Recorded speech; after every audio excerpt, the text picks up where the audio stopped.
إن الحمد لله نحمده ونستعينه ونستغفره ونعوذ بالله من شرور أنفسنا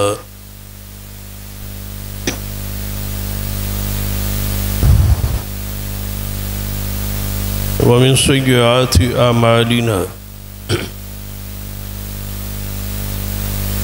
من يهد الله فلا مضل له ومن يضلل فلا هادي له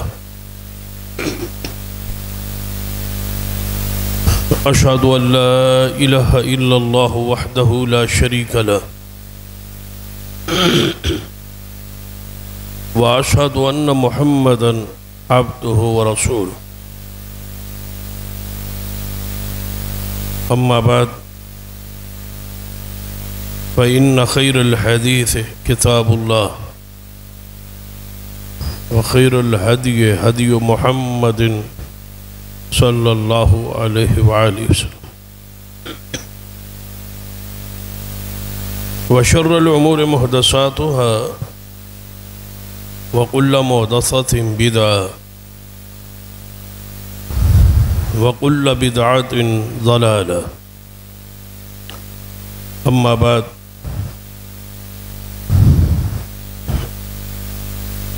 أعوذ بالله السميع العليم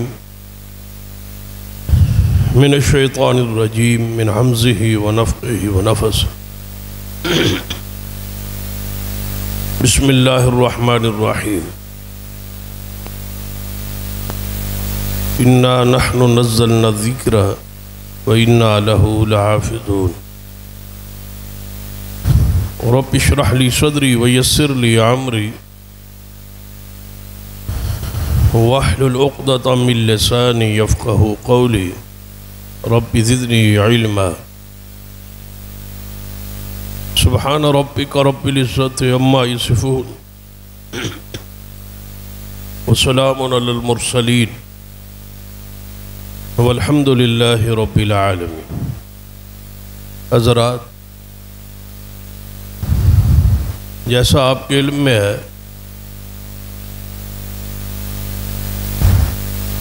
کہ آج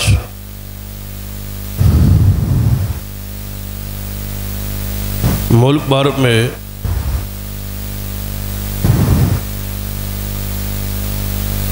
تحفظ اور دفاع اور ناموس قرآن پاک کے حوالے سے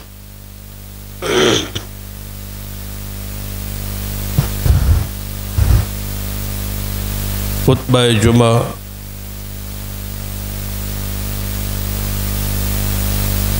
دینے کا جماعت نے فیصلہ کیا.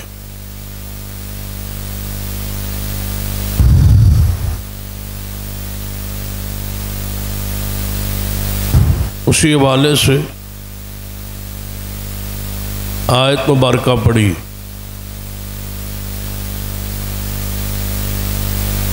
انا نحن نزلنا الذکر وانا لہ لحافظون،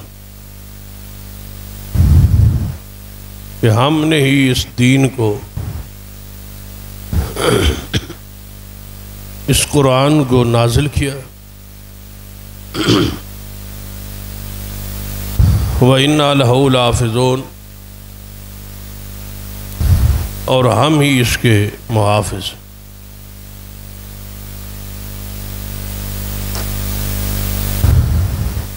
قرآن پاک کی اس آیت میں دو چیزیں بیان ہوں کہ قرآن کو اللہ نے نازل کیا ہے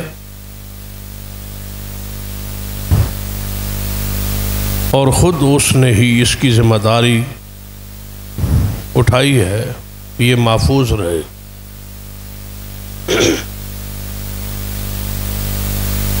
ساڑھے 1400 سال ہو چکے ہیں، یعنی 14.5 صدیاں بیت گئی.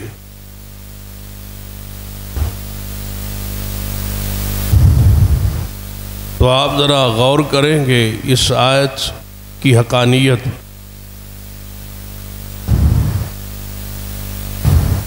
جو اس میں خبر ہے کہ ہم ہی ہیں اس کی حفاظت کرنے والے، تو کیا اتنے صدیاں گزر جانے کے بعد کیا یہ خبر حق اور سچی اور لا رہے پوری دنیا کے سامنے اس ساری مخالفتوں کے باوجود، قرآن پاک کے خلاف بہت ساری تحریکیں اور کوششیں ہونے کے باوجود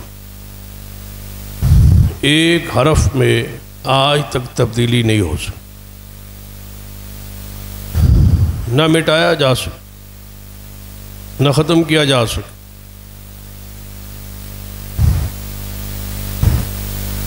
تو جس طرح 1450 سال محفوظ ہے اور اسی آفتاب کے ساتھ، انہی الفاظ کے ساتھ ایک لفظ بھی مٹانا تو دور کی بات ہے، کوئی آگے پیچھے بھی نہیں کر سکتا۔ اس آیت کی کتنی حقانیت ہے، کتنی عظیم خبر ہے جس کو آج تک کوئی جھٹلا نہیں سکا۔ اتنے عرصے کے اندر کوئی انقطاع، کوئی صدی، کوئی زمانہ، کوئی سال ایسا نہیں گزرا کہ قرآن پاک اپنی اصلی صورت میں موجود نہ رہا، آج تک محفوظ ہے اور قیامت تک جب تک اللہ چاہے گا یہ محفوظ رہے گا اور موجود رہے۔ ایک رات ایسی آئے گی جس کے بارے میں حدیث میں خبر موجود ہے کہ جب اللہ تعالیٰ خود چاہے گا اس دنیا میں ایک ایسی رات آئے گی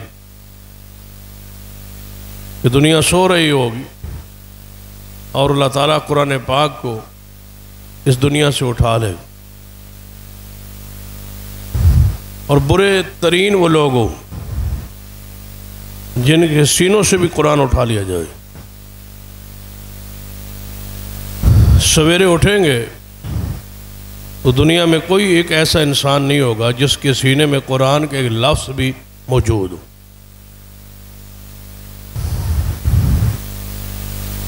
یہ رسول رحمت صلی اللہ علیہ وسلم کی امانت ہے۔ نبی علیہ السلام نے فرمایا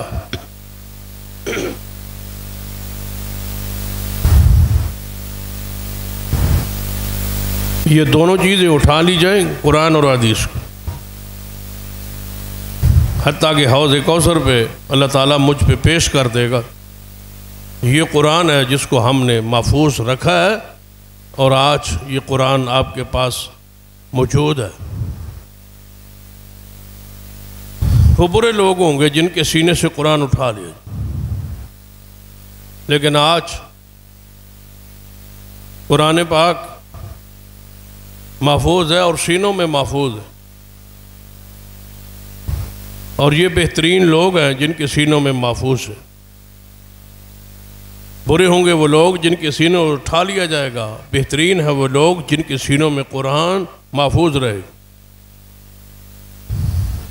ابھی تک یہ حدیث ہمارے سامنے، خیرکم من تعلم القرآن وعلمہ، اور اس حدیث کے راوی بھی سیدنا عثمان رضی اللہ تعالی، اور آپ کے علم میں ہے کہ آج 18 ذی الحجہ ہے اور آپ کی شہادت کا دن، جامع القرآن بھی آپ ہے اور ناشر قرآن بھی آپ ہے اور کاتب قرآن بھی آپ، اور آپ کے اس ہاتھ کو نبی علیہ السلام نے اپنا ہاتھ قرار دیا تھا، جس ہاتھ سے سیدنا عثمان رضی اللہ تعالیٰ نے قرآن کو لکھا تھا، جمع کیا تھا، نشر کیا۔ آج تک جامع القرآن سیدنا عثمان رضی اللہ تعالیٰ کو کہا جاتا۔ آپ ہی اس حدیث کے راوی، اور میں سمجھتا ہوں کہ علماء اور اہل قرآن، قرآن والے، قرآن پڑھنے اور سننے اور سنانے والے، قرآن کو پھیلانے والے، قرآن کو چھاپنے والے اور دنیا میں نشر کرنے والے، قرآن پاک کے لیے مدارس کا قیام کرنے والے، مدارس اور قرآن پاک کی حفاظت کرنے والے لوگ، یقیناً یہ آیت جو ہے اِنَّا نَحْنُ نَزَّلْنَا الذِّكْرَ وَإِنَّا لَهُ لَحَافِظُونَ، کہ ہم ہیں اس قرآن کو نازل کرنے والے اور ہم ہی ہیں اس کی حفاظت کرنے والے۔ اللہ تعالیٰ نے ذمہ داری خود اٹھائی ہے کہ قرآن کی وہ حفاظت کرے گا۔ اب کیسے کرے گا؟ آج تک جو ذریعہ اختیار کیا گیا ہے، جس کے ذریعے قرآن محفوظ رہا ہے، یعنی اس آیت پہ تو آپ غور کریں، لیکن اس آیت کے جو مصداق لوگ ہیں ان پر ذرا غور آپ کریں۔ وَإِنَّا لَهُ لَحَافِظُونَ، کہ ہم ہیں اس قرآن کی حفاظت کرنے والے۔ اللہ نے حفاظت کا ذمہ داری اٹھائی، لیکن اس نے حفاظت کن لوگوں کے ذریعے کی؟ وہ کون لوگ ہیں جن کے ذریعے قرآن آج تک محفوظ ہے؟ کن کا انتخاب ہوا؟ اس آیت کی تکمیل کے لیے، اس آیت کی جو خبر ہے اس کو پورا کرنے کے لیے اللہ تعالیٰ نے کن لوگوں کا انتخاب کیا ہے؟ کسی پریس کا یا کسی خاص کوئی ادارہ یا کوئی چیز جس کے ذریعے اللہ نے محفوظ رکھا ہے؟ تو آپ حیران ہوں گے کہ اس قرآن کو اللہ نے اہل ایمان کے سینوں کے ذریعے محفوظ رکھا ہے۔ سینوں میں یہ محفوظ ہے، اس کے علاوہ اور کوئی ذریعہ ہی، یہ ذریعہ اختیار کیا گیا۔ تو وہ سینے کتنے پاکیزہ ہیں جو بنائے اس لیے گئے وَإِنَّا لَهُ لَحَافِظُونَ، قرآن کی حفاظت کریں۔ وہ سینے کن کے ہیں؟ وہ سینے کن کے پاس ہیں؟ یہ کتابی شکل میں جو قرآن پاک موجود ہے، یہ تو ہماری آسانی کے لیے۔ اس قرآن پاک کو بھی آپ دیکھیں، کوئی بھی قرآن پاک کسی بھی کمپنی کی وہ طباعت ہو تو وہ لے آئے تو اس کے آخر پہ ایک سرٹیفکیٹ ہوتا ہے، اس میں لکھا ہوتا ہے کہ اس قرآن پاک کو حرف بحرف فلاں قاری نے پڑھا ہے اور اس نے یہ گارنٹی دی ہے کہ یہ قرآن بالکل صحیح اور غلطی سے مبرہ اور پاک ہے۔ تو گویا کوئی قرآن پاک چھاپنے والی کمپنی جو ہے اس کا سارے انحصار اور دار و مدار بھی حافظ کے سینے پر۔ حافظ گارنٹی دیتا ہے، قاری ضمانت دیتا ہے کہ میں نے اس کو حرف برف پڑھا ہے، اس قرآن میں کوئی غلطی نہیں۔ تو وہ سینے جن میں یہ قرآن محفوظ ہے، وہ سینے جن میں یہ قرآن محفوظ اور موجود ہے، آپ بتائیں کہ ان سینوں کا احترام آپ ذرا ایک اور انداز سے دیکھتے۔ یہ قرآن پاک جس رحل پہ پڑا ہوتا اس رحل کا ہم احترام کرتے۔ قرآن پاک جس غلاف میں لپٹا ہوتا ہے اس غلاف کو ہم پاک اور صاف ستھرا رکھتے۔ قرآن پاک کو اونچی جگہ، بلند جگہ پہ رکھتے اور اس الماری کو بھی، اس جگہ کو بھی صاف اور پاک رکھتے، اس کا ادب اور احترام اور اکرام کرتے جہاں قرآن رکھا جاتا۔ تو بتائیں جہاں اللہ نے قرآن رکھا ہے، کوئی وہ الماری ہے؟ کیا وہ کوئی غلاف یا رال ہے؟ اللہ نے قرآن رکھنے کے لیے، قرآن کو محفوظ رکھنے کے لیے اہل ایمان کے سینوں کو رکھنا۔ سینے ہیں وہ جن میں قرآن محفوظ رہے گا اور موجود رہے گا۔ اس حافظ کا، اس قاری کا، اس عالم کا احترام آپ پر کتنا واجب ہوگا جس کے سینے میں اللہ نے قرآن رکھا ہو۔ پورے کا پورا قرآن سینے میں موجود ہے اور سینے میں محفوظ ہے۔ خیرکم، اور دوسری حدیث کے الفاظ ہے خیارکم، تمہارے بہترین لوگ اگر تمہیں تلاش کرنے ہو، ایک تو ہے خیرکم، دوسری روایت کے الفاظ ہے خیارکم، تمہارے بہترین لوگ کون تلاش کرنے ہو، دیکھنے ہو، تو یہ فضیلت، یہ عزت، یہ عظمت، یہ شان پورے معاشرے میں ایک طبقے کو نصیب ہوئی ہے، اور وہ خیارکم کون ہے؟ تمہارے بہترین لوگ کون ہے؟ جو قرآن پاک کو سیکھ رہے ہیں اور قرآن پاک کو سکھلا رہے ہیں۔ یہ سیکھنے سکھانے والے لوگ یہ قرآن کے محافظ ہیں، یہ قرآن پاک کے نگران ہے، یہ قرآن پاک کی چوکیدار ہے، یہ قرآن پاک کے پہرے دار ہے۔ یہ مدارس، یہ مساجد کے ذریعے قرآن محفوظ رہا ہے، اور قیامت تک اللہ تعالیٰ انہی کے ذریعوں سے قرآن محفوظ رکھے۔ جس طرح قرآن کا آپ احترام کرتے ہیں کہ وہ اللہ کا کلام ہے، اسی طرح اہل قرآن سے محبت، عقیدت رکھے۔ اہل قرآن سے مراد قرآن والے، ماہر بالقرآن، قرآن کے ماہر، قرآن پڑھنے والے، قرآن پڑھانے والے، قرآن سمجھنے والے، قرآن سمجھانے والے، ان کا خاص ایک درجہ اور مقام ہے صرف اس قرآن پاک کی وجہ سے۔ کتنا درجہ ہے کہ سرور کائنات محمد رسول اللہ صلی اللہ علیہ وسلم نے فرمایا، جب کوئی قوم، جب کوئی جماعت، جب کوئی کلاس کسی اللہ کے گھروں میں سے کسی ایک گھر میں اکٹھے ہوتے ہیں تاکہ وہ قرآن پڑھیں اور قرآن سمجھیں، جو ہی وہ قرآن پڑھنا اور سمجھنا شروع کرتے ہیں، اللہ تعالیٰ کے فرشتے انہیں اپنے گھیرے میں لے لیتے۔ فرشتوں کی ذمہ داری ہے، فرشتوں کی ڈیوٹی ہے کہ آپ نے جا کے ان لوگوں کو گھیر لینا ہے جہاں قرآن پڑھا جا رہا ہو، جہاں قرآن سمجھا جا رہا ہو، جہاں قرآن سمجھایا جا رہا ہو۔ ان پر اللہ کی رحمت انہیں ڈھانپ لیتی ہے، سکینت ان پر نازل ہوتی ہے، فرشتے ان کو اپنے گھیرے میں لے لیتے ہیں۔ جن کو فرشتوں نے گھیرا ہوا ہے، جو فرشتوں کے گھیرے میں، جو فرشتوں کے دائرے میں ہیں، وہ ہیں کون؟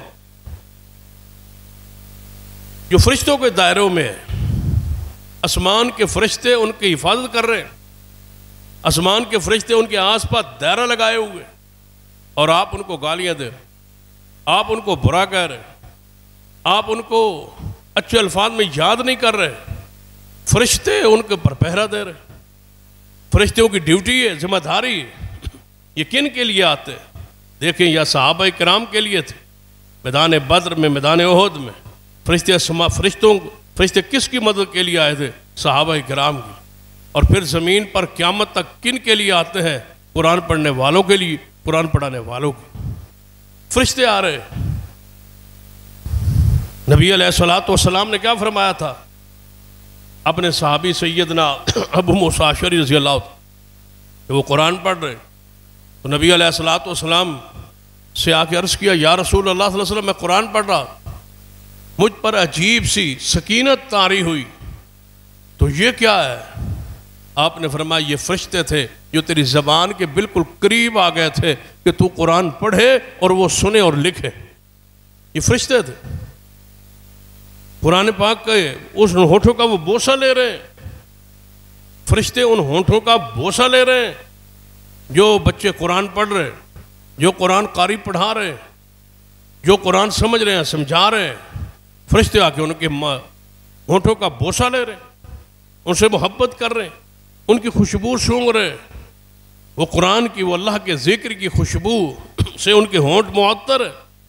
آپ بتائیں، نبی علیہ السلام جب دم فرماتے تھے تو دم کے دوران آپ نے علماء کو بھی دیکھا ہوگا، قراء کو بھی دیکھا ہوگا، نبی علیہ السلام اپنا جو ہے وہ نفسہ، یعنی قرآن پڑھنے کے بعد لعاب میں جو سمجھے کہ رطوبت ہوتی ہے لعاب کے اندر، اس کو تھوڑا سا حضور اس پانی میں، دم والی چیز میں پھینکتے تھے۔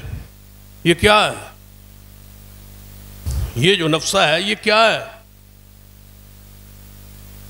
ایک جادوگر ہے، وَمِن شَرِّ النَّفَّاثَاتِ، اس کا جو نفسہ ہوتا ہے وہ برا ہوتا ہے، جو وہ منتر پڑھتا ہے وہ برا پڑھتا ہے، وہ کفر اور ضلالت اختیار کرتا ہے۔ اس کے نفسہ میں بدبو، اس کے نفسہ میں جو ہے وہ لڑائی، افتراق ہوتا ہے، اور مومن جب دم کرتا ہے اس کے نفسہ میں، اس کے پھونک میں، اس کے تھوک میں بھی، اس کے لعاب میں بھی اللہ برکت نازل کر دیتا ہے. وہ اللہ کے ذکر اور اللہ کی تلاوت، اللہ کے کلام کو پڑھنے کی وجہ سے، وہ اس کی برکات. فرشتے اس کے قریب آ رہے. اس لیے نبی علیہ السلام نے فرمایا تعلم الفرائض والقرآن. آپ نے فرمایا وراثت کا علم اور قرآن کو سمجھتے رہنا، قرآن کو پڑھنا اور میراث کے علم کو سمجھنا. فرمایا وعلموہ الناس، اور آپ کی ذمہ داری ہے کہ آپ نے قرآن کو سمجھانا ہے اور پڑھانا ہے اور سکھانا ہے. رسول اللہ ڈیوٹی لگا گئے. یہ آگے اس کی صورتیں، یہ مدارس، یہ مساجد، یہ علماء، یہ شعبہ حفظ و قرات، اور یہ تجوید، اور یہ قرآن پڑھنا پڑھانا، سب کچھ قرآن کے لیے. جو کچھ ہے وہ قرآن کے لیے. مثلا آپ مدارس کے اندر بچے کو قرآن پڑھائیں، بچے کو قرات پڑھائیں، تجوید پڑھائیں، قاعدہ پڑھائیں، یا اس کو حدیث پڑھائیں، یا حدیث کے علاوہ گرامر پڑھائیں. سب کچھ کس کے لیے ہے؟ قرآن کے لیے. حدیث کس کے لیے؟ قرآن سمجھنے. گرامر کس کے لیے؟ قرآن سمجھنے.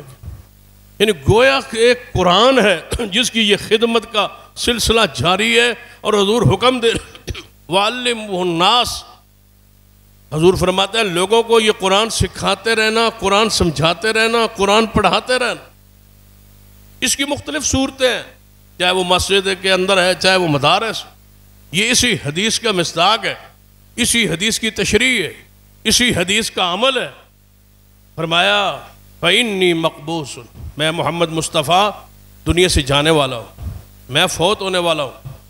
میں آیا ہوں، قرآن لایا ہوں، آپ کو قرآن دے دیا. اب میری ڈیوٹی ذمہ داری پوری ہو گئی، اب میں اس دنیا سے جا رہا ہوں. یہ دو چیزیں تم میں چھوڑ کے جا رہا ہوں. ترکت فیکم امرین، دو چیزیں چھوڑ کے جا رہا ہوں. دوسری حدیث میں ترکت انی تارک فیکم الثقلین، میں تم میں دو ثقل چھوڑ کے جا رہا ہوں. ثقل کہتے ہیں عربی میں وزن کو، قیمتی سامان. یا اس کا معنی بعض مفسرین اس طرح بھی بیان ہوئی ہے کہ جب بندہ سفر میں جاتا ہے، کئی دن کا، کئی مہینوں کا سفر ہے، گھر بالکل آپ کا خالی ہے، تو گھر کے برتن گھر میں ہی رہیں گے. اکثر ایسے ہی ہوتا کہ گھر کے برتن گھر میں، گھر کے جو ضروریات زندگی کا سامان ہے، بستر ہیں، چرپائیاں ہیں، اور چیزیں ہیں، کپڑے ہیں، سارے گھر رہیں گے. لیکن ایک چیز گھر کی ہوتی ہے جو نقدی اثاثہ ہے یا سونا ہے، سب سے قیمتی چیز آپ کے گھر میں وہ ہے. اس کو آپ کسی کے حوالے کر جاتے، سپرد کر جاتے. باقی ساری چیزیں ایسے ہی پڑی، تالے لگا دیے، آپ کا سارا انحصار تالوں پر ہے کہ ہم نے اللہ کے یہ سپرد کر دیا، تالے لگا دیے، اب یہ برتن، یہ چیزیں محفوظ رہیں گی. لیکن اس کے باوجود جو گھر کی قیمتی چیز ہے، نقدی ہے یا سونا، آپ اس کو گھر کے اندر بھی کہیں ایسی جگہ چھپائیں گے کہ اگر چور، ڈاکو، کوئی چیز، کوئی بندہ اندر داخل بھی ہو جائے تو کم از کم یہ چیز ہماری محفوظ رہے، یا کسی اور کی نگرانی میں دے جائے. اور ابھی میں اس سے ثقل کہتا. حضور فرماتے انی تارک فیکم الثقلین، میں تمہیں دو وزنی اور بھاری چیزیں چھوڑ کے جا رہا ہوں، اور میں محمد تمہیں گارنٹی اور ضمانت اور تمہیں حکم دے رہا ہوں ان دو چیزوں کی آپ نے حفاظت کرنی. ان میں سے پہلی چیز قرآن. یہ قرآن کی ذمہ داری، یہ ہماری شرعی فریضہ ہے. قرآن پاک کو پڑھنا، قرآن پاک کو پڑھانا، قرآن پاک کو سمجھنا، قرآن پاک کو سمجھانا، اس پر پیسہ خرچ کرنا، اس کے لیے انتظام انسلام کرنا، یہ ہماری قرآن پاک کے ہم پہ جو حقوق ہیں ان میں سے ایک حق ہے. نبی علیہ السلام نے ساری زندگی اپنے تعلق کو قرآن سے جوڑ کے رکھا ہے. قرآن کے لیے آئے تھے، قرآن کو ہی دیا ہے. 23 سالوں میں قرآن پاک نازل ہوتا رہا.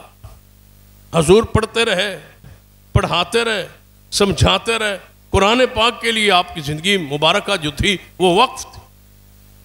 قرآن پاک کے لیے تبارک الذی نزل الفرقان علی عبدہ لیکون للعالمین نذیرا، ہم نے قرآن دیا ہی اس لیے محمد مصطفیٰ پر کہ اس کے ذریعے پوری کائنات کو میرا محمد ڈرانے والا بن جائے۔ یقون للعالمین، حضور کو عالمین تک پہنچایا کس نے؟ اسی قرآن پاک۔ حضور کو بلندی کے اعلیٰ ترین درجے پر کس نے پہنچایا ہے؟ اسی قرآن پاک۔ قرآن پاک نے ہی فرمایا وَرَفَعْنَا لَكَ ذِكْرَكَ، ہم نے آپ کو وہ بلندی دی ہے کہ آپ کا ذکر جو ہے وہ جاری رہے، اور آج تک آپ کا ذکر جاری، یہ قرآن کی برکت سے جاری۔ حضور کا ذکر بلند ہے کس وجہ سے؟ قرآن کی وجہ سے۔ حضور بلند ہے کس وجہ سے؟ قرآن کی وجہ سے۔ وَرَفَعْنَا لَكَ ذِكْرَكَ، ہم نے آپ کے ذکر کو بلند کر دیا ہے۔ یہ خبر قرآن پاک، حضور ہی قرآن پاک کی عملی تصویر ہے۔ کان خلقہ القرآن، کہ آپ کا اخلاق، آپ کی سیرت، آپ کا کردار قرآن پاک۔ قرآن سے کتنی محبت ہے، کتنا پیار ہے کہ آپ کو قرآن سننے کے لیے آسمان سے سپیشل جبریل آتا ہے کہ آپ قرآن سنائیں مجھے۔ حضور قرآن پاک سناتے جبریل، پھر جبریل سے قرآن سنتے، اور 2 مرتبہ آپ نے زندگی کے آخری سال میں 2 مرتبہ سارا قرآن جبریل علیہ السلام کو سنا، اور ان سے 2 مرتبہ سنا۔ تو نبی علیہ السلام کی اس حدیث سے اور اس عمل سے امام ابو حنیفہ رحمہ اللہ نے اور امام شافعی رحمہ اللہ نے دونوں نے یہ بیان فرمایا کہ ہر مسلمان پر واجب ہے، ضروری ہے، فرض ہے کہ سال میں 2 مرتبہ کم از کم قرآن کو پڑھے۔ جس بندے نے گھر میں رہ کے قرآن کو ہی نہیں پڑھنا، مسلمانوں کا گھر ہے، قرآن پاک کی تلاوت پورے 24 گھنٹوں میں قرآن کی تلاوت ہی نہیں ہے، 2 مرتبہ پورے سال میں قرآن پاک مکمل کرنا، پڑھنا ہر مسلمان پر ضروری ہے۔ اتنا ترتیب سے تو قرآن پڑھے کہ سال میں کم از کم 2 مرتبہ قرآن مکمل کر۔ یہ تو ہے صرف جبریل کو سنانا، نبی علیہ السلام تو وقت، ہر روز، ہر رات قرآن پڑھتا۔ سیدنا عبداللہ ابن عباس رضی اللہ تعالیٰ عنہ نے، یہ حدیث ہے نا کہ میں رات رسول اللہ کے گھر گزاری، میری خالہ حضور کی زوجہ محترمہ، فرماتے ہیں میں نے رات اپنی خالہ کے ہاں گزاری۔ نیت کیا تھی؟ اپنی نیت پہ ذرا غور کریں، صحابہ کے انداز پہ غور کریں۔ عبداللہ ابن عباس فرماتے ہیں میں نے رات حضور کے گھر میں، اپنی خالہ کے گھر میں اس نیت سے گزاری کہ رات کو دیکھوں کہ رسول اللہ کیا کرتے، حضور کی رات کی زندگی کا، رات کے لمحات کا، رات کی عبادت کا اپنی آنکھوں سے خود مشاہدہ کروں۔ فرماتے ہیں میں نے کیا نہیں دیکھا، رات کا وقت تھا، حضور علیہ السلام عشاء کے بعد نماز پڑھ کے جب گھر تشریف لائے، کچھ دیر کے لیے آرام کر کے سو گئے، پھر حضور رات کے پچھلے پیر اٹھے۔ فرماتے میں دیکھ رہا ہوں، میں آپ جاگ رہا تھا، لٹا ہوا تھا لیکن جاگ رہا تھا، کیونکہ میں آیا ہی اس لیے تھا کہ حضور کو دیکھو۔ فرمایا میں جاگ رہا تھا، حضور اٹھے، انہوں نے وضو کیا، وضو کرنے کے بعد آپ نے نماز شروع کر۔ پھر فرماتے ہیں جب حضور اٹھے اور نماز شروع کی، میں بھی اٹھا، میں نے بھی جا کے وضو کیا اور جا کے نبی علیہ السلام کے ساتھ کھڑا ہو۔ تو نبی علیہ السلام، میں حضور کے بائیں طرف کھڑا ہوں، تو نبی علیہ السلام میرا ہاتھ پکڑا اور مجھے دوسری طرف کر دی، کیونکہ جب 2 بندے جماعت کرائیں تو امام جو ہوتا ہے وہ بائیں طرف ہوتا، مقتدی دائیں طرف، اور بالکل برابر ہوتا۔ ہمارے ہاں رواج ہے، اور آپ نے شاید کبھی سفر میں دیکھا ہو کہ لوگ 2 کھڑے ہوں تو ایک تھوڑا سا آگے کھڑا ہوتا ہے، دوسرا پیچھے کھڑا ہوتا ہے، تھوڑا سا پیچھے ہٹ، تاکہ پتہ چلے کہ یہ امام اور یہ مقتدی ہے۔ یہ بات سر سے بات ہے، 2 بندے جماعت کرائیں، دونوں برابر کھڑے، خود بخود پہچان ہے کہ امام بائیں طرف ہوتا ہے، مقتدی دائیں طرف ہوتا ہے۔ فرماتے ہیں میں نبی علیہ السلام کے کھڑا ہوا تھا بائیں طرف، حضور نے مجھے پکڑا اور دائیں طرف کر، میں دوسری طرف آ گیا۔ حضور نے قرات شروع کی قرآن پاک، سورۃ البقرہ کی تلاوت۔ میرے خیال میں تھا یہ ہے وہ قرآن سے شغف، قرآن سے محبت، قرآن سے پیار، قرآن سے تعلق، جو آج، جس کی آج ضرورت ہے۔ قرآن پاک کی توہین کرے، تنقیص کرے، پیروں ہیٹھ روندے، نعوذ باللہ، اور اس کو جلائے، ساری چیزیں گستاخی توہین. لیکن ہمارے اندر وہ غیرت، وہ جذبہ کیوں نہیں پیدا ہوتا؟ اس کی وجہ کہ ہمارا اپنا تعلق قرآن سے کمزور ہے. وہ تعلق مضبوط ہو تو پھر عوام برداشت کرے. ہمارے اندر یہ ایسے کیس، ایسے واقعات دنیا میں کیوں پیش آتے؟ کافر دیکھتے ہیں کہ ٹیسٹ کرتے ہیں کہ یہ کرتے کیا ہے. حضور کی گستاخی پر کیا کرتے، صحابہ کی گستاخی پر کیا کرتے، قرآن کی توہین پر کیا کرتے. ہمارے اندر وہ برداشت جو ہے معاملات میں ہونی چاہیے، وہ ہم نے عقیدے میں برداشت شروع کر. غیرت مر گئی ہے، مٹ گئی ہے، ختم ہو گئی. ہم سمجھتے ہیں کہ یہ برداشت ہے، یہ صبر ہے اور یہ تحمل ہے، یہ ہمیں برداشت کریں، جو کوئی کچھ کرتا رہے یہ برداشت.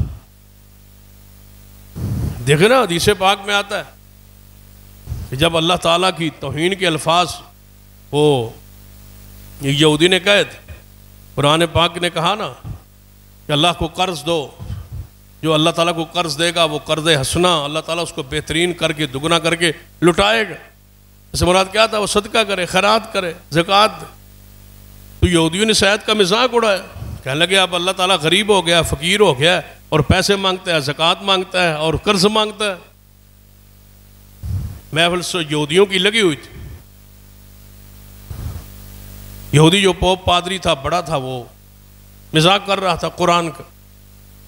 سیدنا صدیق وہاں سے گزر رہے، پوری محفل سجی ہوئی ہے یہودیوں کی. ادھر سیدنا صدیق اکیلے گزر رہے، ان کے کان میں یہ الفاظ پڑ گئے. یہودیوں کی محفل میں جا گھسے اور داخل ہو گئے. پادری کے منہ پہ جا تھپڑ مار، بھرے اجتماع. فرمایا اللہ کی تو توہین کرتا ہے. یہ غیرت کہاں سے آئے؟ اب کا پورا طبقہ ہے جو انہی اصحاب کو، انہی شخصیات کو برا کہہ رہا ہے. کیا ہمارے ملک میں سیدنا صدیق کو کافر نہیں کہا گیا؟ ہم نے برداشت کیا. صحابہ کی توہین کی گئی، برداشت کی. رسول اللہ کی توہین ہوئی، ہم نے برداشت کیا. قرآن پاک کی توہین پوری دنیا میں جاری ہے، ہم برداشت. ہمیں برداشت کا سبق دیا جائے. کیا برداشت کرے بھئی؟ برداشت کی ایک حد ہوتی ہے، ایک انتہا ہوتی ہے، ایک اس کی حیثیت ہوتی ہے کہ کون سا معاملہ ہے جس میں برداشت ہے اور کہاں ہے جہاں اسلام ہمیں کیا حکم دیتا، کیا انداز.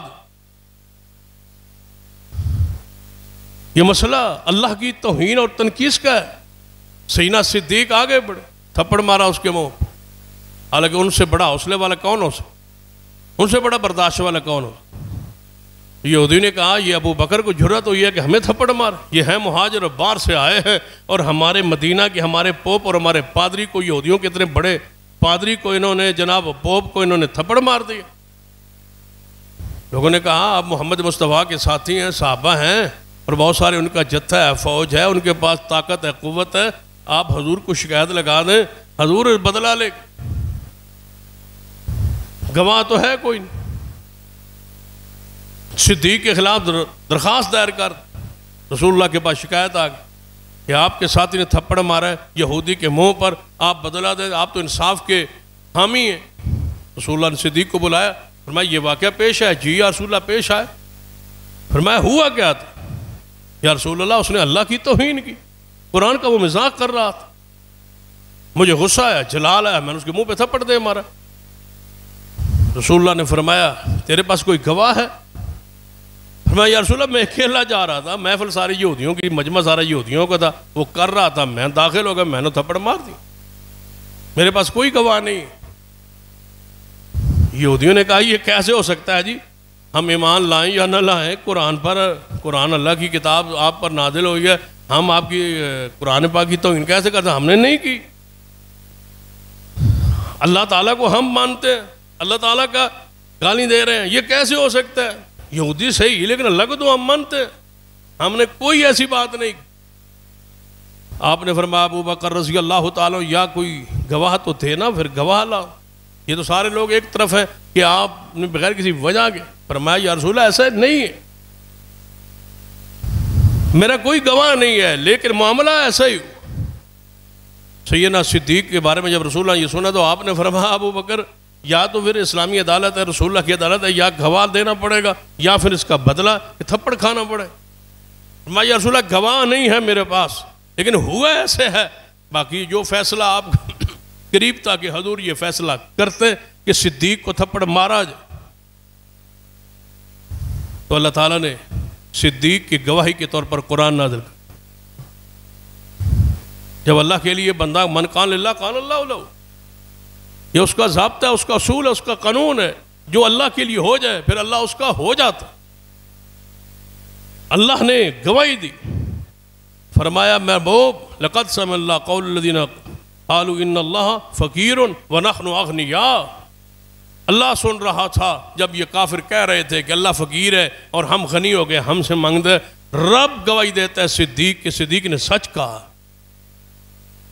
صدیق کو اللہ نے خود گواہ بن کے قرآن نازل کر کے، یعنی قرآن بندے کو گراتا نہیں ہے، قرآن سے تعلق جوڑو تو قرآن بندے کو بلند کرتا ہے. صحیح البخاری میں آتا ہے نا، سیدنا عمر رضی اللہ تعالیٰ عنہ امیر المومنین، امیر المومنین کی حیثیت سے جا رہے مدینہ سے مکہ کے راہ میں. ادھر سے جو مکہ کا گورنر تھا راستے میں اس کی ملاقات، یعنی کوئی سفر آتا انہوں نے کیا تھا، اس گورنر نے کیا. جب عبداللہ بن حضرت عمر فاروق نے دیکھا کہ گورنر مکہ یہاں، فرمایا آپ یہاں؟ فرمایا ہاں، میں ایک ذاتی کام کی غرض سے ادھر میرا تعلق ہے، رشتہ داری ہے، میں آیا ہوں. فرمایا مکہ اکیلا چھوڑ آئے ہو، وہاں گورنر کون بنایا؟ کس کو اپنا نائب بنا کے آئے؟ فرمایا غلام. فرمایا غلام کو؟ صحابہ موجود ہیں، مہاجرین موجود ہیں، انصار موجود ہیں، کبار صحابہ موجود ہیں، فلاں ولاں صحابی مکہ میں موجود ہے، اور آپ ایک غلام کو ان پر حاکم اور گورنر بنا کے آئے؟ فرمایا ہاں، اس لیے بنا کے آیا ہوں کہ مکہ میں اسے بہترین قرآن کوئی نہیں پڑھتا. سیدنا عمر نے فرمایا سچ کہا تھا رسول اللہ نے کہ اللہ تعالیٰ اس قرآن کے ساتھ بعضوں کو بلند کر دیتا ہے اور بعضوں کو ذلیل و سوا کر دیتا ہے. قرآن کے مخالفوں کو، قرآن کے دشمنوں کو، قرآن کے منکروں کو، قرآن کی توہین و تنقیص کرنے والوں کو اور اہل قرآن سے نفرت کرنے والوں کو اللہ ذلیل و سوا کرتا ہے. قرآن سے محبت کرنے والوں کو اللہ بلند فرما. ایک غلام ہے اور گورنر، یہ درجہ، یہ شان، یہ عزت عظمت قرآن کی وجہ سے. کیا فرمایا تھا محمد مصطفیٰ صلی اللہ علیہ وسلم نے سیدنا ابی بن کعب رضی اللہ تعالیٰ، قرآن کی طرح تعلق جوڑ لو، قرآن کو عادت بنا لو. جتنا روٹی کے بغیر رات نہیں گزرتی، قرآن کی تلاوت کے بغیر دن اور رات نہ گزر. عادت بنا، آپ کے بستر پر قرآن، سرانے تقیہ قرآن موجود ہو، پڑھے بغیر دیکھے بغیر نیند نہ آئے. یہ قرآن سے محبت، عقیدت. صرف اس کو اونچی جگہ پہ رکھ کے اور سارا سال نہ پڑھنا، سارا سال. ایک واقعہ علماء نے اپنے دور کا لکھا ہے، کسی دعوت پہ ماہ رمضان میں کسی عالم کو بلا لی، افطاری پر دعوت پر، چلو عالم ہے، قرآن پڑھتا ہے، قاری ہے، اس کو بلا. تو وہاں دیکھا اس عالم نے تو پیسے پڑے ہوئے، ان کے کمرے میں پیسے تھے. تو وہ پیسے اس نے قرآن اٹھائے اور ساتھ ہی قرآن پاک اونچی جگہ پہ پڑا ہوا تھا، اس نے قرآن کے اندر بند کر کے رکھ دی. وہ قرآن کو کھولیں گے تو مل جائیں گے. وہ پورا سال گزر گیا. وہ کہتے رہے وہ مولوی آیا تو تھا، قرآن ہم نے قرآن کا قاری سمجھ کے، قرآن کا حافظ سمجھ، قرآن کا عالم سمجھ کے دعوت پہ بلایا تھا، لیکن جاتے جاتے مولوی حادثہ کر گیا، پیسے بھی لے گئے. پھر انہوں نے کہا یار کہ غلط فہمی نہ ہو، غلط فہمی نہ ہو. اگلا سال پھر رمضان سے انہوں نے پھر بلا لیا اسی کو افطاری پہ. روٹین تھی، روایت تھی، محلے کا سمجھ لو کہ عالم تھا، یہ قاری تھا، یہ خطیب تھا، بلا لی. جب افطاری کرا بیٹھے تو انہوں نے کہا حضرت جی ناراض نہ ہوں، پچھلے سال آپ آئے تھے تو ہمارے اتنے یہاں پیسے تھے اور وہ پیسے ہمیں نہیں ملے، تو ہمارا گھر والوں کا شک تھا. تو ہم نے کہا چلو آج آپ کو بلا بھی لیتے ہیں، دعوت بھی کر لیتے ہیں. اس نے کہا وہ پیسے تو پڑے تھے، پیسے تو یہاں میں نے دیکھے. اس نے کہا کہاں ہے وہ پیسے؟ اور میں آپ کو نہیں ملے. انہوں نے کہا نہیں ملے. انہوں نے کہا وہ قرآن پاک لے آئے. جب قرآن پاک کو لائے تو کھولا تو پیسے پڑے تھے. اس نے کہا یہاں پڑھو. نے کہا میں ہی رکھے تھے, میں سمجھنا چاہتا تھا کہ سال میں کتنے مرتبہ قرآن تم کھولتے ہو. اس کا مطلب ہے پچھلے رمضان میں رکھ گیا ہوں اور اس رمضان تک آپ نے قرآن کھولا ہی نہیں. آپ کی حالت کیفیت ہمارے گھروں کی تو یہ تنقیص پر, توہین پر ہمارے ایمان کے وہ جذبات جو ہونے چاہیے وہ کیوں نہیں. یہ کافروں کی تو شروع سے عادت, قرآن کا مذاق اڑا. وقال الذين كفروا لا تسمعوا لهذا القرآن والغوا فيه لعلكم تغلبون. جب قرآن پڑھا جائے شور کرو تاکہ تم غالب ہو. یہ قرآن نے کیا فرمایا, وَإِذَا قُرِئَ الْقُرْآنُ فَاسْتَمِعُوا لَهُ وَأَنصِتُوا لَعَلَّكُمْ تُرْحَمُونَ. جب قرآن پڑھا جائے غور سے سنو, ہو سکتا ہے اللہ تم پہ رحمت نازل کر. یہ دہشت گردی, یہ بدامنی, بے سکونی ہمیشہ کفار کی طرف سے رہی. نبی علیہ السلام نے کبھی جبر یا دین میں اکراہ مجبوری نہیں, زبردستی نہیں. صحابہ کرام نے کہا تھا یا رسول اللہ صلی اللہ علیہ وسلم ہمارے بیٹے, ہماری اولادیں, ہمارے غلام, ہمارے متحد لوگ جو ہیں وہ یہودی ہیں, عیسائی ہیں, مشرک ہیں, کافر ہیں, مجوسی ہیں, آپ حکم فرمائیں ہم تلوار ان کے سروں پہ رکھ کے ان کو کلمہ نہ پڑھائیں. حضور نے کیا فرمایا تھا؟ حضور نے جب یہ سنا تو خاموش تھے. قرآن پاک کی آیت آئی لا اکراہ فی الدین, دین میں کوئی جبر نہیں ہے. بتاؤ قرآن پاک اس سے پیاری آیت اور کیا ہو سکتی؟ لا اکراہ فی الدین, دین میں جبر نہیں ہے. حق واضح ہے, باطل واضح ہے, وہ قرآن نے وضاحت کر دی ہے. کوئی مانے نہ مانے یہ اس کی مرضی ہے, جبر نہیں ہے. نہ بیوی پر جبر, نہ اولاد پر جبر, نہ بچوں پر جبر, نہ ہی ملازموں پر جبر. فرمایا جبر نہیں ہے اسلام میں. جس کا مرضی جی چاہے اسلام قبول کرے, جس کا جی نہ چاہے نہ کرے. دلائل دو. یہ اسلام کا مزاج. کافروں کا مزاج کیا ہے؟ قرآن کو نہ سن, قرآن کا شور کرو, قرآن کا استہزاء کرو. جب قرآن پڑھا جائے تو سیٹیاں اور اونچی اونچی آوازیں جناب لگاؤ. قرآن پاک کو 6 تالے میں بند کر دو. ابن دغنہ کا کیا اختلاف تھا حضرت صدیق رضی اللہ تعالیٰ. صحیح البخاری میں ہے نا کہ حضرت ابوبکر صدیق رضی اللہ عنہ ہجرت کر کے جا رہے تھے حبشہ کی طرف. جب صحابہ گئے تھے حضرت صدیق نے بھی فیصلہ کر لیا تھا کہ میں حبشہ کی طرف ہجرت کر جاؤں. نبی علیہ السلام اجازت مانگی, یا رسول اللہ تنگ آ گیا ہوں, پریشان ہوں. آپ نے فرمایا تجھے اجازت ہے, آپ بھی ہجرت کر. صدیق ہجرت کر کے چل پڑے. جب مکہ سے باہر نکلے حبشہ کے راہ پہ جا رہے تھے, راستے میں کافروں کا بہت بڑا سردار ابن دغنہ وہ ملا. اس نے کہا ابوبکر کدھر جا رہے ہو؟ فرمایا تیرے شہر کے لوگوں نے مجھے رہنا میرا مشکل کر دی, میں جا رہا ہوں, چھوڑ رہا ہوں مکہ. ابن دغنہ نے کہا تھا ابوبکر تم نہ جاؤ, تم جیسا انسان اگر مکے میں نہ رہا مجھے ڈر ہے کہیں عذاب نہ آ جائے. کافر ہے. یہ ایک الگ موضوع ہے کہ کافر نے کتنی مرتبہ کتنے مواقع پہ سچی باتیں کہہ کے صحابہ کی مدح کی ہے, تعریف کی. وہی الفاظ صحیح البخاری میں جو سیدہ خدیجہ نے جب حضور غار حرا سے آئے تھے اور جبریل آئے تھے, پہلی وہی آئی تھی. جو الفاظ حضرت خدیجہ نے محمد مصطفیٰ کے حق میں کہے وہی الفاظ یہاں ابن دغنہ صدیق کے حق میں کہے. ایک لفظ کی بھی کمی اور بیشی نہیں. آپ تو غریبوں سے محبت کرنے والے, آپ تو لوگوں کو کما کے دینے والے, آپ تو غریبوں کی حمایت کرنے والے, مہمان نوازی کرنے والے. آپ جیسا انسان یہاں سے نکل جائے یہ برداشت. آپ آ جائے, میں پناہ دیتا ہوں. صدیق تجھے کچھ نہیں کہا جائے گا, میں ضمانت دیتا ہوں, میں پناہ دیتا ہوں, آپ میری پناہ میں مکہ میں رہے. صدیق وہاں سے واپس پلٹ. یہ دوبارہ ہجرت جب مصطفیٰ کے ساتھ ہوئی, یہ الگ دوسری ہجرت, واپس پلٹ. ابن دغنہ نے حضرت صدیق کو واپس اعلان کیا, مکے والوں صدیق کو آج کے بعد کوئی کچھ نہ کہے, میری وہ پناہ میں, میرے مہمان کے طور پر یہاں رہ رہے, میں ان کو نہیں جانے دوں گا. کافروں نے ہاتھ اٹھا لی.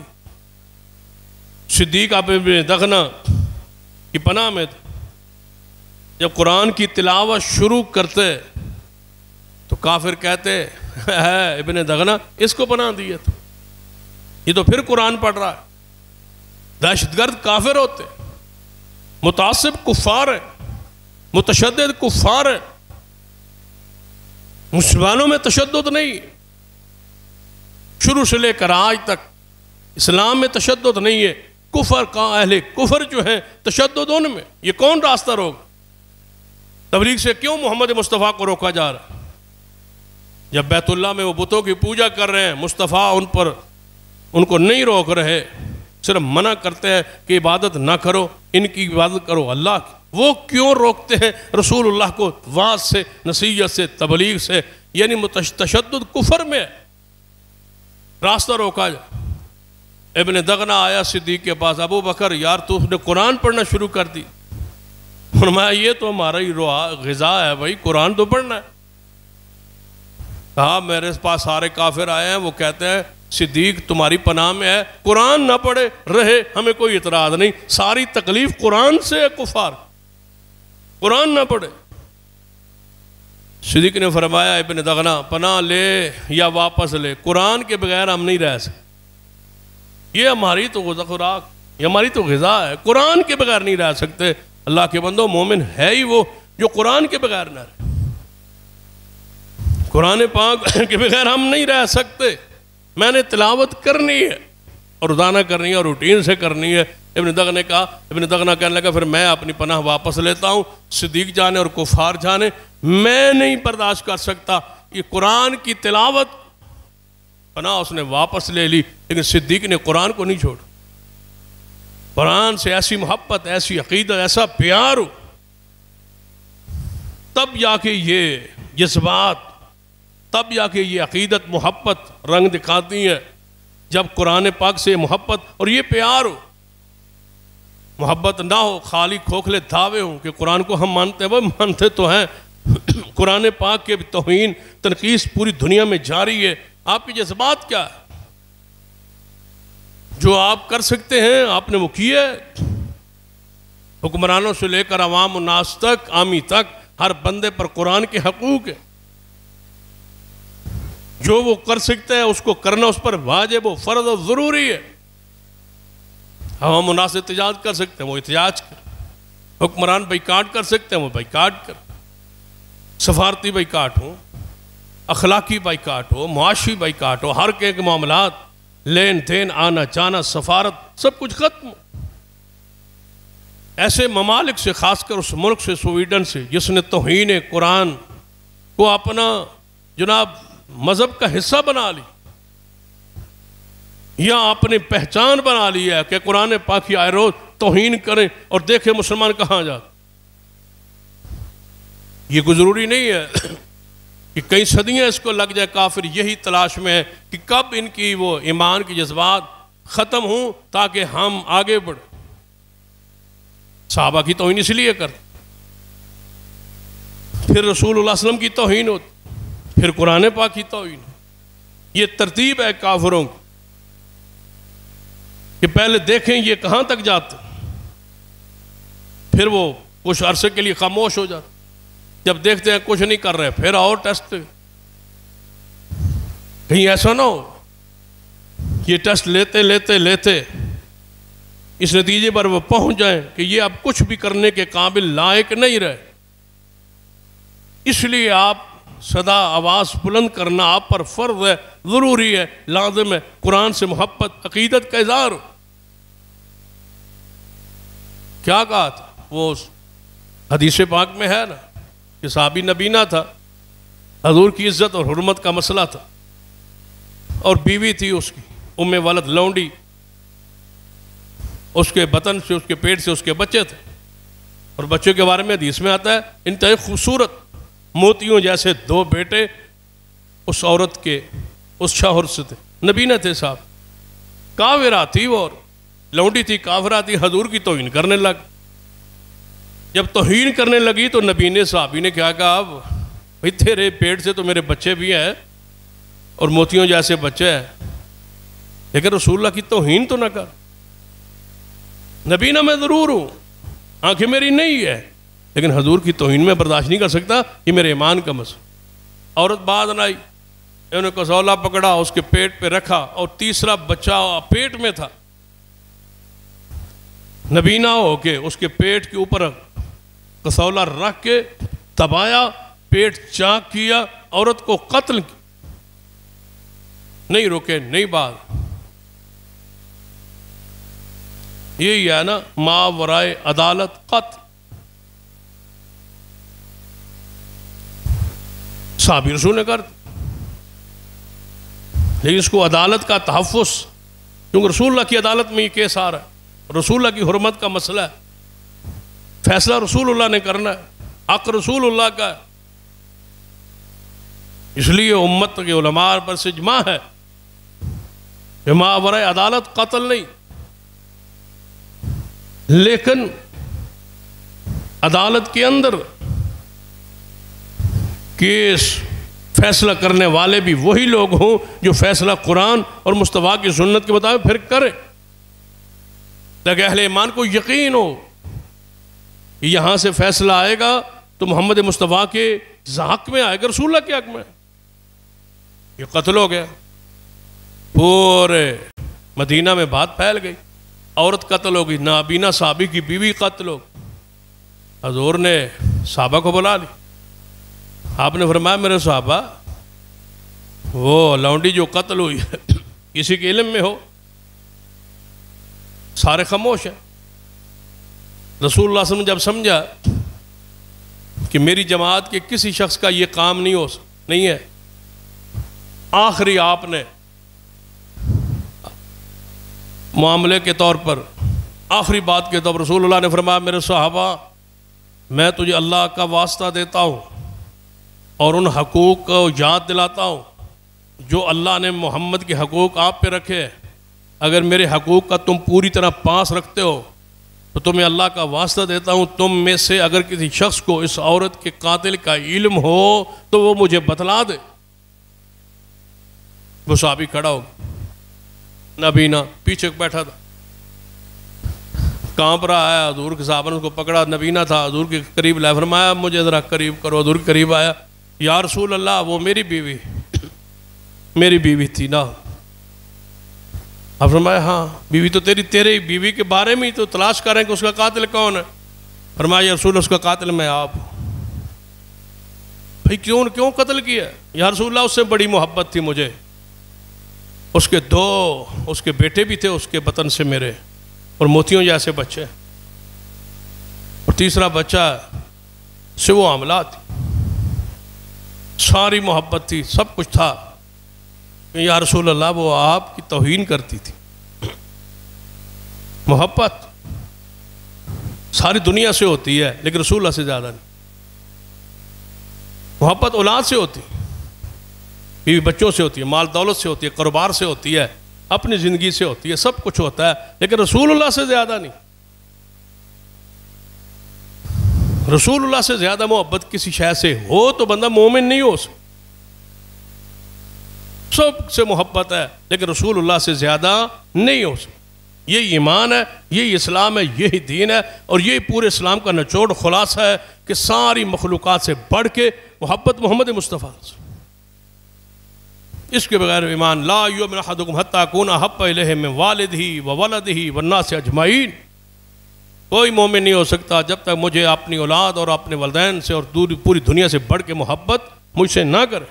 قرآن کے بھی یہ الفاظ ہے، قل ان کان آباؤکم وابناؤکم واخوانکم وازواجکم وعشیرتکم واموال اقترفتموها وتجارت تخشون کسادها ومساکن ترضونها احب الیکم من اللہ ورسولہ وجہاد فی سبیلہ فتربصوا حتی یأتی اللہ بامرہ واللہ لا یہدی القوم الفاسقین.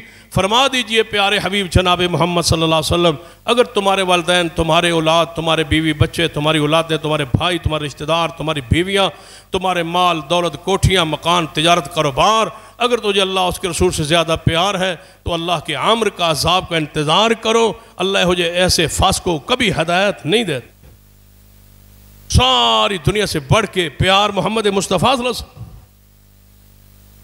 فرمایا یا رسول اللہ میں نے اپنی بیوی کو قتل کر دیا ہے.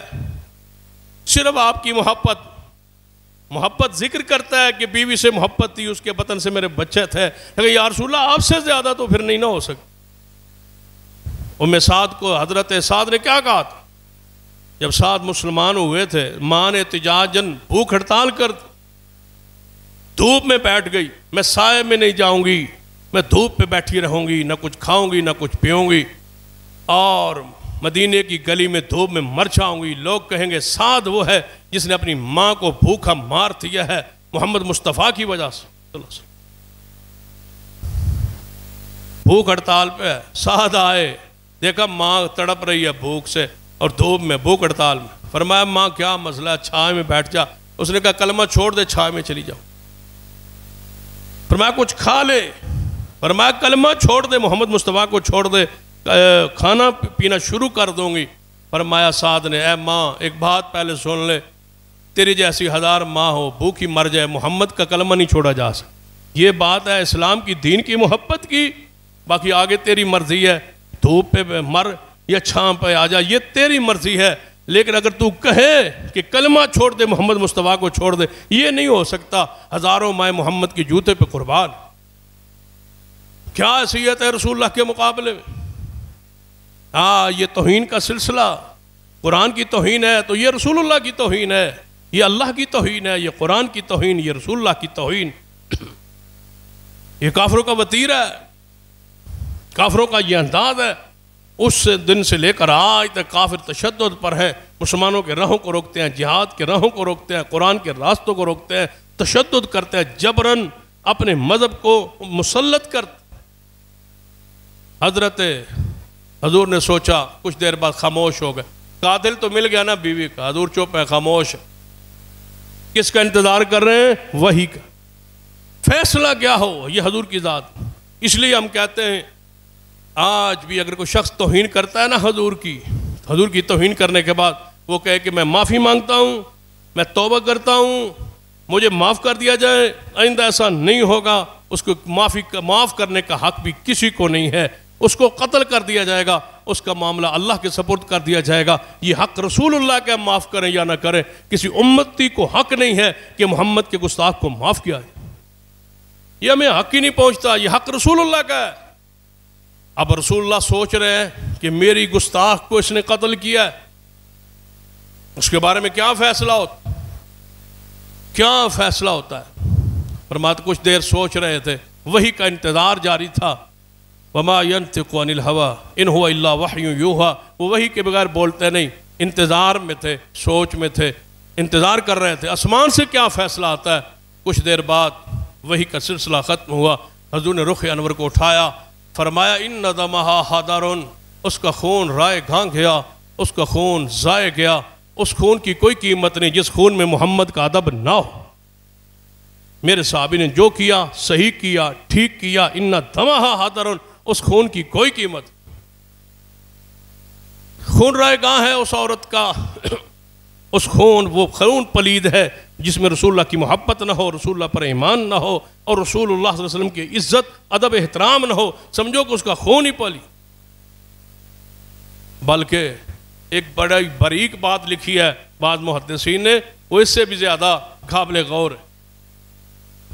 وہ ایک بندے نے گستاخی تھی نا حضور کی، سورۃ قلم پڑھیں قرآن پاک 29ویں پارے میں، تو اللہ تعالیٰ نے فرمایا اُتُلٍ بَعْدَ ذَلِكَ زَنِيمٌ، یہ جس نے گستاخی کی ہے، یہ اس کے راز کو ہم کھولتے ہیں، قرآن کہتا ہے ہم اس کے راز کو کھولتے ہیں کہ یہ اپنے باپ کا نہیں ہے، اس کی ماں زانیہ تھی، بدکارہ تھی، یہ بدکاری کی وجہ سے پیدا ہوا ہے، جس باپ کے گھر میں ہے یہ اس کا باپ ہی نہیں۔ اب مکے میں بات کھول گئی کہ فلاں گستاخ وہ تو اپنے باپ کا ہی نہیں، اُتُلٍ بَعْدَ ذَلِكَ زَنِيمٌ، وہ تو حرام زادہ ہے۔ اس آیت کے تحت محدثین و حضرین نے لکھا ہے کہ جو بندہ توہین قرآن کی توہین، صحابہ کی توہین، آل رسول کی توہین، اہل بیت کی یا توہین رسول اللہ کی کرتا ہے، حقیقت میں اس کی اگر تفتیش میں جائیں جو کہ عالم الغیب رب ہے، وہ اپنے باپ کا ہو سکتا ہی نہیں۔ اُتُلٍ بَعْدَ ذَلِكَ زَنِيمٌ، اس کا خاصہ یہ ہے کہ وہ حرام زادہ ہوتا ہے، وہ پلید انسان ہوتا ہے، حرامی النسل ہوتا ہے، جس سے یہ کام سرزاد ہوتا ہے۔ بلکہ ایک سچا واقعہ، حقیقی واقعہ علماء نے جو پیش آیا کہ غار حرا پہ جائیں، اللہ پاک سب کو مکہ مدینہ لے جائیں نا غار حرا پر. جو غار حرا آس پاس جو نا سارے چونکہ پہاڑ ہے تو وہاں بہت سارے بندر. آپ غار حرا پہ چڑھیں جہاں رسول اللہ صلی اللہ علیہ وسلم رہے، جہاں رسول اللہ جاتے تھے، ستو وغیرہ لے کے عبادت کرتے تھے. آج وہاں جائیں تو بہت سارے بندر جو ہیں وہ جنگل میں رہتے ہیں اور بندر آ جاتے ہیں. جو لوگ چڑھتے ہیں وہاں پر تو بندر وغیرہ آ جاتے ہیں، لوگ ان کو کوئی نہ کوئی چیز ڈال دیتے ہیں، وہ کھا لیتے ہیں، لوگوں سے چھین لیتے ہیں، جھپٹی کر لیتے ہیں، لے جاتے ہیں. اس طرح کے واقعات بہت سارے پیش ہیں. فرمایا علماء کے ایک وفد جہاں وہاں پہنچا تو ایک دو عالم کے پاس وہ بیگ تھا، تو وہ بندر آ گئے. انہوں نے وہ اپنے خیال میں تھے، غار حرا میں دیکھ رہے تھے، بیٹھ رہے تھے، دیکھ رہے تھے یہاں دور بیٹھے ہوں گے، یہاں دور آئے ہوں گے، اپنے خیالات میں تھے. بندروں نے آ کے اس کو بیگ کو اٹھا لیا. وہ بندر مل کے وہ دو چار مل گیا، انہوں نے بیگ اٹھایا، وہ دور چلے گیا. اب یہ بندروں کی طرف جائے نا کہ وہ تو نیچے لے گئے، بیگ ہی لے گئے. تو بندروں نے بیگ کو کھولا، بیگ کو کھول کے انہوں نے اس میں ان کے پاسپورٹ تھے، ان کے کاغذات تھے، ان کی چیزیں تھیں، وہ ساری بکھیر دی. بندروں نے اندر سے نکال دی، کپڑے نکال دی، سب کچھ نکال دی. کوئی ادھر پھینک رہا ہے بندر، کوئی دوسرا ادھر پھینک رہا ہے. وہ کھانے کی اس میں سے چیز تلاش کر رہے ہیں، کھانے کی چیز اس کو مل ہی نہیں. تو ایک چھوٹا سا قرآن اس بیگ میں تھا، جس وجہ سے آپ کو واقعہ سنا ہے. علماء کہتے ہیں کہ ہم وہ دیکھ رہے تھے کہ ان بندروں میں سے جب اس نے قرآن کو اٹھایا نا، ایک بندر نے قرآن کو اٹھا کے اس نے اونچی جگہ پر، پہاڑی کی اس جگہ پر ایسے رکھا، ادب سے، احترام سے، اکرام سے، کہ اس کو ہوا اور کہیں بارش بھی نہ پڑے، قرآن کو ایسے محفوظ رکھ. بندر ہو گئے. کہتے ہیں ہم حیران کہ ہم نے بڑی مشکل سے وہاں پھر اترے، کچھ کاغذات ہمیں ملے، کچھ نہ ملے، کچھ پاسپورٹ ملے، کچھ نہ ملے، 2-3-4 صدیوں کو اس میں سامان تھا، لیکن قرآن نے ایسی محفوظ جگہ پہ رکھا. ہم حیران ہو رہے تھے کہ بندر اور قرآن کا احترام. یہ بندر ہے جانور، قرآن کا احترام کر. یہ تو اس دور کا چند مہینوں کا، یہ چند یعنی سالوں کا واقعہ ہے نا. بخاری میں تو آتا ہے، بندروں کی غیرت کا تذکرہ بھی بخاری میں آتا ہے کہ انہوں نے بندریہ کو بدکاری کرتے دیکھا تو بندروں نے مل کے اس کو پتھر مار کے رجم کیا. یعنی غیرت بھی ان میں موجود ہے اور قرآن سے محبت، عقیدت بھی موجود. ایسے بے شمار واقعات ہیں. پچھلے دنوں میں وہ کلپ وائرل نہیں ہوا تھا کہ قاری قرآن پڑھ رہا ہے اور بلی اس کے کندھے پہ آ کے قرآن سن رہے. شاہ عبد الغنی رحمہ اللہ کے بارے میں معروف واقعہ ہے کہ قرآن پڑھ رہے تھے، تقریر میں قرآن پڑھ رہے تھے تو پرندہ چڑیا اڑ کے ان کے سر کے اوپر بیٹھ گئی. جب تک قرآن پڑھتے رہے وہ اڑی نہیں. ایسے کئی واقعات. قرآن پاک میں جنات کا واقعہ نہیں ہے. قُلْ أُوحِيَ إِلَيَّ أَنَّهُ اسْتَمَعَ نَفَرٌ مِّنَ الْجِنِّ فَقَالُوا إِنَّا سَمِعْنَا قُرْآنًا عَجَبًا يَهْدِي إِلَى الرُّشْدِ فَآمَنَّا بِهِ وَلَن نُشْرِكَ بِرَبِّنَا أَحَدًا. سورۃ الجن. اللہ فرماتا ہے، میری طرف حضور فرماتا ہے میری طرف وحی کی گئی ہے. آج رات میں قرآن پڑھ رہا تھا اور جنوں نے آ کے میرے قرآن کو سنا. جنات قرآن آ کو سن رہے ہیں، حضور پڑھ رہے ہیں، وہ سن رہے ہیں. سورۃ الجن قرآن میں پڑھ. آج بھی مکہ مکرمہ میں وہ مسجد جن ہی معروف ہے جہاں محمد مصطفیٰ قرآن پڑھ رہے تھے. جنوں کی پوری جماعت قرآن سنتی گئی اور شرک چھوڑ کے محمد مصطفیٰ کے تابع ہوتی. قرآن پاک سے یہ محبت، یہ عقیدت. نبی علیہ قرآن پاک کی عزت اور احترام اور وقار ہم پر لازم و ضروری. رسول اللہ کی نہیں محبت تھی قرآن سے. حضور دوسروں سے کہتے تھے قرآن سناؤ، قرآن سناؤ. پچھلے دنوں کو یہی جلسہ تھا، یعنی پچھلے ماہ میں جون میں ہی جلسہ تھا ایک جگہ میں. تو اعلان ہوا کہ جلسہ ٹائم مختصر ہے، تھوڑا ہے، تو قاری صاحب آتے ہیں اور مختصر تلاوت کرتے. پھر ساتھ ہی قاری صاحب کو جب وہ بیٹھنے شروع ہو گئے، پھر کان میں بندہ آیا مختصر تلاوت کریں. مختصر کرنا، وقت تھوڑا ہے. تو جب میں نے تقریر شروع کی اس تلاوت کے بعد میں نے پوچھا آپ نے سب نے کہاں جانا ہے؟ کہاں جانا ہے آپ نے؟ غالباً یہ چند دنوں پہلے کی بات ہے، کشمیر کے، آزاد کشمیر کے اندر، مظفر آباد. میں نے کہا کہاں جانا ہے آپ؟ کہاں جانا ہے آپ نے؟ کہیں نہیں جانا. میں نے کہا آپ تو کہہ رہے تھے ہمیں جلدی ہے، قرآن تھوڑا پڑھیں، مختصر کریں. کبھی مومن بھی یہ کہتا ہے کہ قرآن کو مختصر کریں. یہ الگ بات ہے کہ قاری دیکھے مجمع کا ماحول ہے، وقت کا تقاضا، برکت کے لیے چاندہ یاد تلاوت کر دے، یہ الگ مسئلہ ہے. لیکن آپ کو کیا گھبراہٹ ہے کہ قرآن کو مختصر کرے؟ کیوں مختصر کرے تلاوت کو؟ ساری زندگی قرآن پڑھا جاتا رہے اور ہم سنتے رہے. عبداللہ ابن عباس کی وہ روایت آپ کو سنا رہا، یعنی قرآن پڑھ رہا ہوگا تو رکا آ جائے گا مختصر کرے.